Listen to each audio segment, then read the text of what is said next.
Hello, Tim Dashwood here. I'd like to welcome you to Inside the JVC HM700 here on DV Info. Basically, I'm just going to give you a quick preview of what you're going to find in the new HM700 camera coming out from JVC later this month. And in the lead up to NAB this year, we'll probably be releasing a new episode of this podcast every few days or so as I go through and actually produce them. But today we're just going to start out looking at at some of the main features included in the menu system. The first thing you can see here, I just pulled up the main menu, is that we now have a menu that's upper and lower case, and the first item is record set. And here I'm going to come back out to this menu. I'm going to go into record format, and the first thing here is the file format. You'll see that it defaults to QuickTime. QuickTime is the default wrapper used to wrap the media that's encoded into XTCam EX, and this is the default on an HM700 that does not have the KA-MR100 S/S recording unit attached to it. Now once that KA-MR100 unit is attached, we can now record into an MP4 format. Now I don't want to really use the word format here. I should use the word wrapper, because no matter what, this is still an XTCam EX camera. That's the format that the media is encoded into, but these are simply wrappers. So MP4 is a wrapper and QuickTime is a wrapper. The MP4 wrapper allows you to really use the media on any nonlinear editing system that also supports the Sony EX series of cameras. The camera I'm using today does have the S/S module attached to it, so the MP4 option is available, and I'm just going to select it right now. The camera reboots, and you can see that the reboot is very, very quick. It takes less than a second. The KA-MR100 isn't actually even turned on at the moment, but just by having it attached to the camera, it acts as a dongle that unlocks this wrapper and allows us to record into MP4. Now, there's been a little bit of confusion that I've noticed on the forums about whether this is MPEG-4 or MPEG-2. Well, it is MPEG-2. MPEG-2 is what XTCam EX uses. MP4 is only there as a wrapper. It doesn't mean that it's MPEG-4 as a codec. So a little confusion there. Maybe I've just confused you even more, but we will go into this a little deeper later on. So right now, I'm just going to show you that in 1920 by 1080, these are the options for frame rate. We have 24p, 25p, 30p, and then 50i and 60i. Now, if we switch into one of the other resolutions, you'll see we have a 1440 by 1080, which gives us HDV compatibility, backwards compatibility. But I'm switching right now into 1280 by 720. And once again, reboot happens very quickly. But now if we look at the frame rates, because 720p can go up to 60 frames a second instead of just 60 fields per second, we now have many more options on frame rates. And the other thing you'll notice is that there's a lot of doubling up of frame rates here.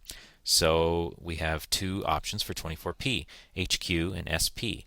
And all this refers to is HQ refers to 35 megabits per second bit rate, and that's a variable bit rate. The SP refers to a 19 megabits per second constant bit rate. And the reason that's there is for backwards compatibility. This camera still has a FireWire port on it, and that FireWire port can either be used to downconvert to DV, standard DV, for ingesting the old way you would have ingested from a DV camera, or it can also output HDV, but only when these SP modes are used. When HQ is used, that won't work. So we've set it to 24p, and now I'm going to show you the record modes. A normal record mode just works as you would expect. When you hit the record button, it starts recording. There's also the option here for pre-record. Now, pre-record is basically a 3-second buffer, and that 3-second buffer is constantly buffering, and at the moment you hit the record button, everything 3 seconds before that moment when you hit the record button will be recorded into your media file. So this is good for, maybe you're a nature photographer and you're waiting for a bird to leave its nest. Well, you can just leave it on pre-record and let it go, and you're not wasting media. And then at the point the bird flies away, you hit the record button, you get that 3 seconds that you would have normally missed, and everything is good. This might also work for other documentary applications as well. Maybe you're waiting for an explosion or something to happen. Watching a building being imploded. At least if you're pre-recording, at the moment the action happens, you can just hit the button.